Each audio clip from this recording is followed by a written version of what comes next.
In the headlines, President Tinubu meets APC Senators-elect, asks them to respect party choice on leadership. Nasarawa Assembly crisis deepens as suspended Speaker approves 20 special advisors. Logistics businesses, restaurants taking the heat of fuel subsidy removal in Katsina State. On the foreign scene, 2 bodies found after Tunisia Army helicopter goes missing. Hello and welcome to the news update on Trust TV. I am Ayuba Ila. Thanks for joining.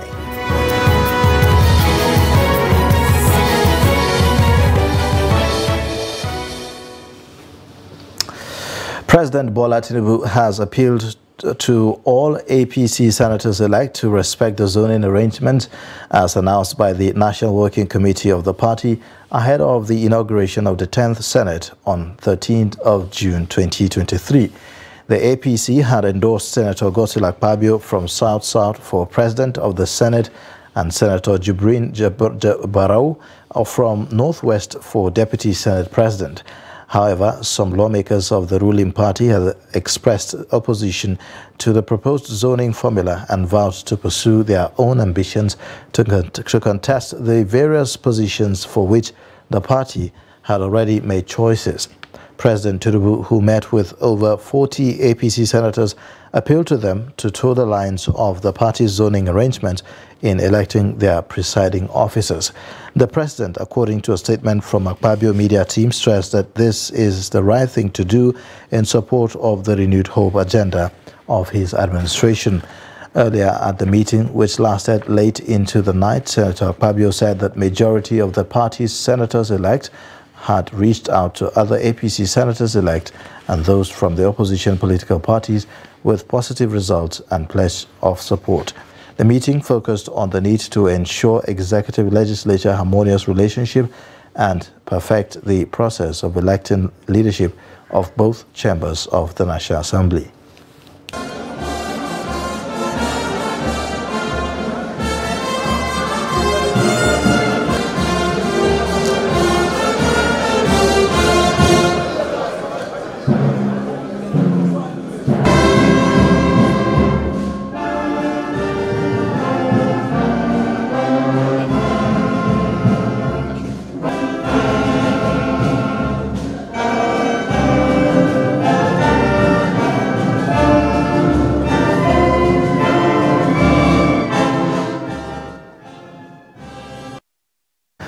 Security is tightened amidst protest in Lafia as one of the factional speakers of the Nasarawa State House of Assembly, Ibrahim Balarabe, holds plenary session on Thursday. During the plenary, the only female lawmaker of the 7th Assembly, Hajara Danyaru, was sworn in. Earlier, Hajara was not in either of the camps during the crisis, but this swearing in indicates her membership of the Balarabe-led factional camp. The lawmakers also approved the request of Governor Abdullahi Sule to appoint 20 special advisors. Following the approval of the governor for the renovation of the assembly complex, Balarabe called for a break, saying that legislative duties will resume on July 10. This, he noted, is to enable the renovation work to commence. But as the plenary progresses, a group called the Nasarawa Coalition for Justice was protesting against the factional speakership of the assembly. They are calling for strict adherence to due process and non-interference in picking who leads the 7th Assembly. This development came in the wake of the emergence of 2 factional speakers for the assembly, and aides from Ibrahim Balarabe, Daniel Ogazi, emerged speaker during a parallel plenary session elsewhere. There was panic at the Anambra State House of Assembly as 4 armed men suspected to be operatives of the Directorate of Security Services tried to whisk away member-elect for Nnewi North constituency, Onyeka Ike. Now, the armed men drove into the assembly complex in 3 vehicles and grabbed the member-elect after he participated in a valedictory Thanksgiving Mass for the 7th Assembly. They forced the member-elect into their vehicle and were trying to drive out of the assembly complex when security personnel quickly locked the exit gate. The acting clerk of the Assembly, Esther Aneto, and other senior staff lamented that the suspected DSS operatives did not inform them or even the police personnel at the Assembly before trying to take away the lawmaker. One of the suspected DSS operatives, however, explained that they had a court order to arrest the member-elect. It took the intervention of the Speaker, Uche Okafor, and the Deputy Governor, Onyeka Ibezim, to get the member-elect released. The removal of fuel subsidy and subsequent increase in petrol prices have ripple effect on the many businesses in Katsina struggling to keep up with the rising cost of transportation and fuel. Transport logistics businesses and restaurants in the state are no exception. In this report, Jamil Mabai takes a closer look at how logistics businesses and restaurants in Katsina are coping with the current situation and what measures they are taking to stay afloat. Yusuf Bala owns a travel and logistics company, a sector yet untapped in Katsina State. Running a transport business is tough in a country where a litre is now about 500 naira. So even though now the number of our passengers decreased to some certain level, because we used to record number of passengers in a week like 15 to Kano, 5 to Kaduna, Abuja, 1, 2, 3. So now the number is drastically down. Faced with a difficult decision, he will have to cut down the number of his staff to cut losses. So we come up with this business in order to bring teaming new the employment. So actually, if the number decrease, the patronage decrease, the employment will go down again. Since we are private, we need to manage just the number we can afford. Fuel subsidy removal has hiked petrol prices across Nigeria, and this comes with economic cost. Yusuf is caught between increasing transport fares and the fear of losing clients. Restaurant businesses are also taking the heat from the fuel subsidy removal, with increase in the cost of production. Restaurant owners are gearing for tougher battle. It's really going to affect, in fact, even before the removal of the subsidy, transport fare has been an issue for our staff, honestly. Because some of our staff, they live a bit far from the workplace. It's really going to be a huge challenge. We have no option but to, increase the salary, at least to cover the cost. I think, we are being very careful, honestly, on how to do the pricing. We'll try as much as possible to not to make customers, pay more, for our services. Katsina, with a population of over 7 million people, has witnessed improved road networks and city expansion. Transportation business is lucrative, but the sector is underexploited in the state. Observers want government to stimulate the growth of this important sector. Jamil Mubai, reporting for Trust TV, Katsina. Katsina residents living along Lambar Rimi, Alkalawa, Boza, Wusau Sani Road have made passionate appeal to Governor Dikko Ratna's administration to reconstruct the road to allow their children attend school in Sani village for their secondary education. Female children cut their education short due to absence of access road to the only secondary school in the axis. Abdullahi Yamadi reports that reconstructing the road will improve the agricultural and business activities in the communities with an estimated population of 7,000 people who are mostly farmers. The report. Lambarimi to Sani Road covers a distance of about 17 kilometers, but commuters spend hours in transporting goods and services to nearby markets when it rains.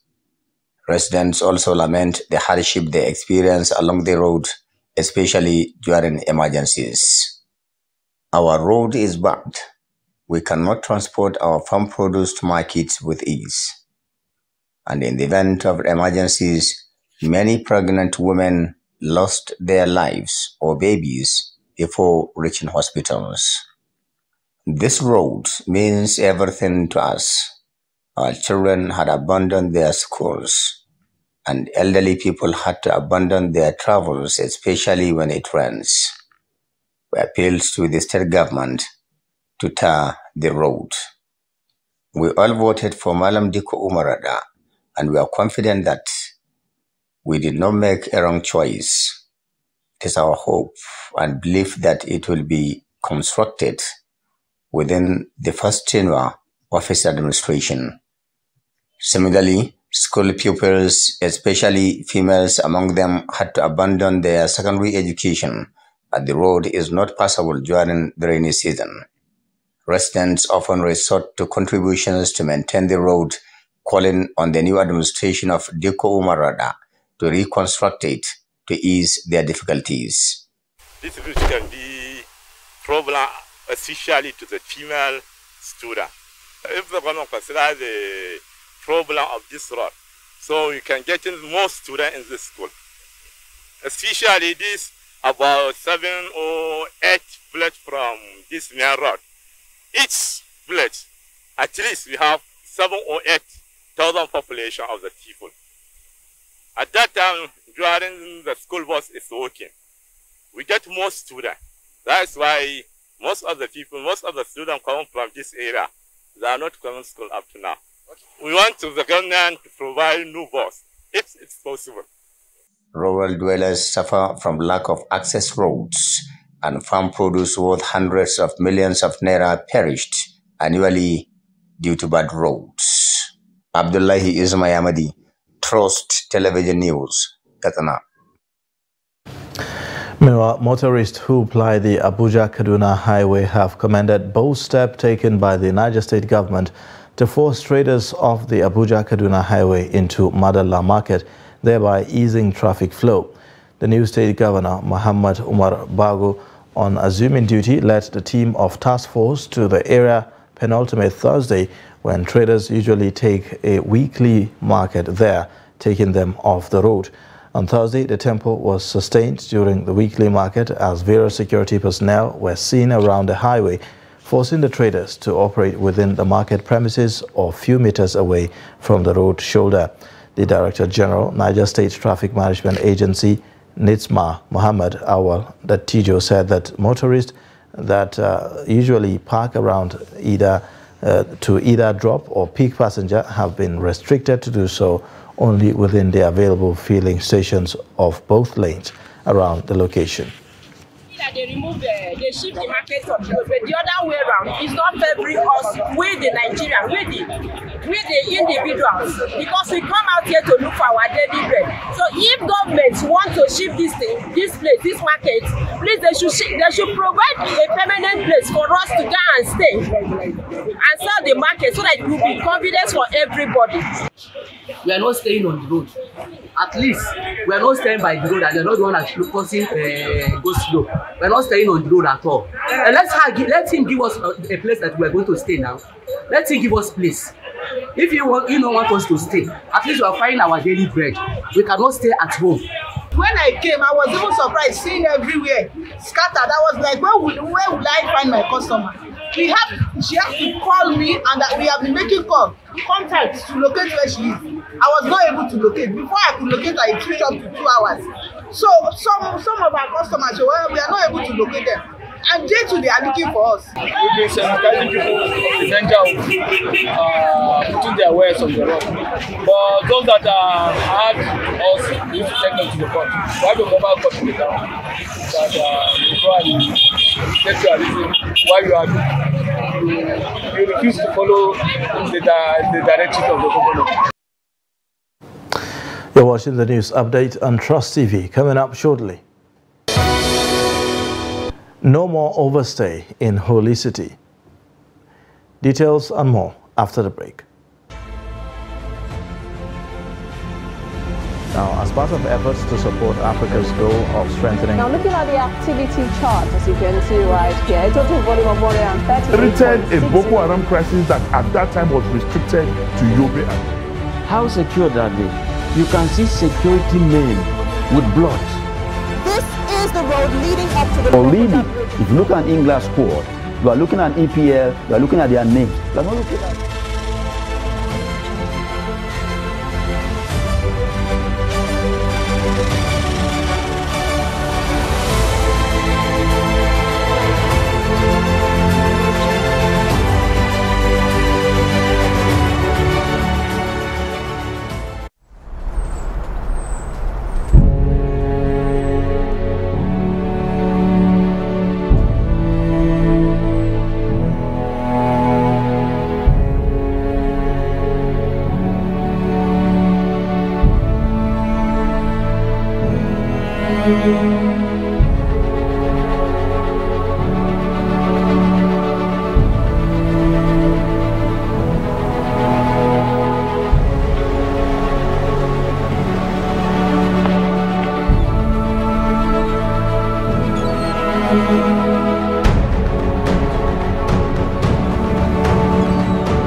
Welcome back. This is the news update on Trust TV. Here's a look at the top stories.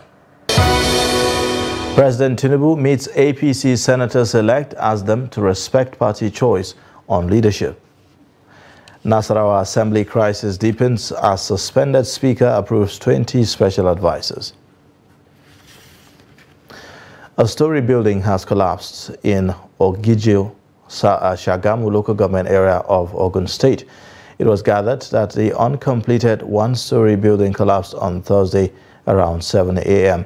According to eyewitnesses, the structure located around PZ Estate, Onijagun, went down with no initial sign. The building, despite being uncompleted, was formerly occupied by some commercial motorcycle riders who were later sent away for posing threats to the community. While the cause of the collapse cannot be verified yet, it may not be unconnected with the weakness of the structure having been abandoned for too long. No casualty was, however, recorded. Zamfara State Governor Dauda Lawal Dare has directed the State Water Board to immediately commence water supply to residents of Gusau, the capital, who have been suffering from the scarcity that led to the death of some children a few weeks ago. The governor said that the state has been able to identify the problem of perennial water shortage and provide short-term solutions to the problem. Water, they say, is life. But for residents of Gusau Metropolis, water has become a scarce commodity in the past 1.5 months. However, relief is coming their way as Governor Dauda Lawal's administration provided the needed funds and chemical for treatment to the state's water board to ensure adequate supply to Gusau residents. So we tried as much as possible. His Excellency made promises which he fulfilled. Those problems were addressed, and His Excellency actually wanted me to go and find out whether the repairs have been done and how soon the Gusau and environments can be able to get water. The Chief of Staff to the Governor, Mukhtar Lugga, said he is at the water board to deliver a strong message from the Governor, directing the board to immediately commence supply of water to reduce the plight of Gusau residents. Which was a very strong message that he wants water to be given to the people today. And we have a deadline of close of business. So I expect that, inshallah, within the next few hours, there will be water. The acute shortage of water in Zamfara will be history from today, inshallah. This is my thinking. The State Deputy Governor Mani Mumini went round to inspect the facilities to ensure the board complies with the Governor's directive to bring relief to the Gusau residents based on their mission to rescue Zamfara State. National Hajj Commission of Nigeria, NACON, has reduced the number of days for pilgrim stay in Medina from 7 to 5 days to avoid stampede due to the massive inflow of visitors across the country. To this end, Adamawa pilgrims are rounding up their stay with a visit to major Islamic landmarks in the second holiest city in Islam. Sharif Al-Hassan reports. Medina is the first contact and melting point of all intending pilgrims coming into the Kingdom of Saudi Arabia before heading to perform the Hajj rites in Mecca. It is also the second holiest city in Islam after Mecca and celebrated as the place from which Prophet Muhammad established the Muslim community after his migration from Mecca. From its iconic Masjid al-Nabawi Mosque to structural design of buildings and rich Islamic heritage that captures the minds of the visitors. Nigerian pilgrims are not left out of this expedition. Nigerian pilgrims from Adamawa State today will be visiting some major Islamic landmarks here in the city of Medina, the home of Prophet Muhammad sallallahu alaihi wasallam. Areas to be visited include the dead palm of the Prophet Muhammad sallallahu alaihi wasallam, the Quba Mosque, the Qiblatani Mosque, the Grand Mosque of the Holy Prophet here in Medina, and of course other areas needed to be visited by pilgrims throughout their stay in the holy city of Medina. Adamawa State intending pilgrims' first port of call is the Quba Mosque, the one you are seeing very right behind me. It holds an important place in the minds of Muslims across the world. Al-Quba Masjid is the first masjid that was built by Prophet Muhammad sallallahu alaihi wasallam when he was migrating from Mecca to Medina. He stopped over at Quba. Quba is a village 5 kilometers before entering Medina. So he stopped there. He prayed for 3 days. After that prayer for 3 days, so also Muhammad sallallahu alaihi wasallam, the first Jumu'ah that he prayed in Medina was here in Masjid al-Quba. And at the same time, the Prophet sallallahu alaihi wasallam said, anyone amongst you who perform his ablution in the middle of Medina and he travels down to Masjid al-Quba and offer 2 rak'ah prayers, Allah subhanahu wa ta'ala is going to reward him with Umrah. Among other areas visited by the Adamawa State intending pilgrims included the Mount of Uhud and the date farm of Prophet Muhammad sallallahu alaihi wasallam in Medina.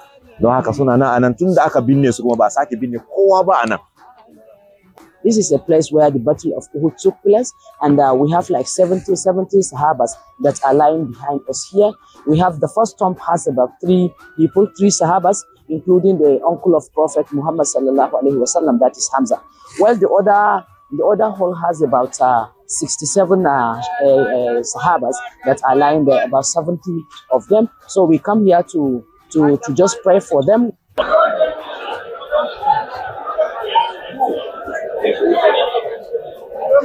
With the visit to these major Islamic landmarks, Nigerian pilgrims have begun moving out of Medina to Mecca, the hub of the Hajj exercise.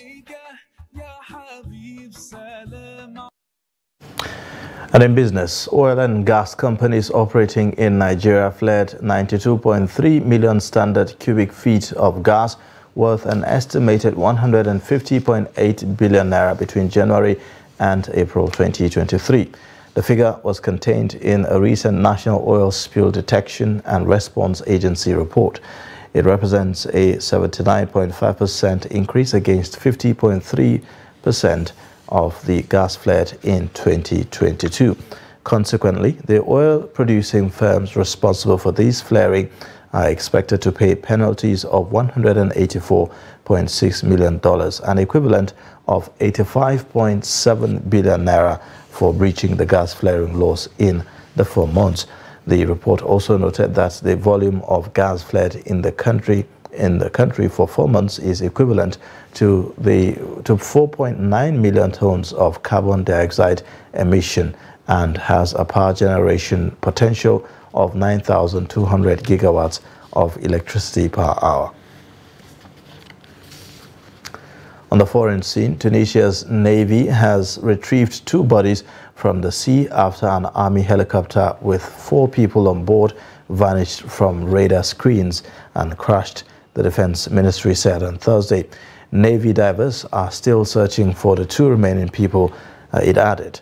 Earlier, the ministry said that communications have been lost with a helicopter which was making a night flight in the Cape Serrat area Wednesday evening. The Tunisian military has lost several aircraft on training or reconnaissance missions in recent years. In October 2021, 3 soldiers were killed when an army helicopter crashed during a night exercise in the southern province of Gabes. The findings of an official investigation into that incident have still not been released. And in sports news, the Leone Stars of Sierra Leone have started preparations for the 2023 Africa Cup of Nations qualifying fixture against the Super Eagles of Nigeria. John Cater's men had their first training session ahead of the game at the Samuel Canyon Door Stadium, Monrovia, on Thursday. Head coach Kester announced a 38-man squad for the crucial clash this week. The Gaffer is expected to announce the official squad for the next week. Now, Sierra Leone occupy third position in Group A of the qualifiers with 4 points from 3 games and must beat the Super Eagles to keep alive their hopes of making it to Cote d'Ivoire 2023. The Super Eagles top the standings with 9 points from the same number of matches. A point will be enough for the Jose Pizarro's side to qualify for the 2023 AFCON finals. And that's it for the news update. You can watch more via all our social media platforms and also on our YouTube live stream. I am Ayuba Ila. Thanks for watching. Bye for now.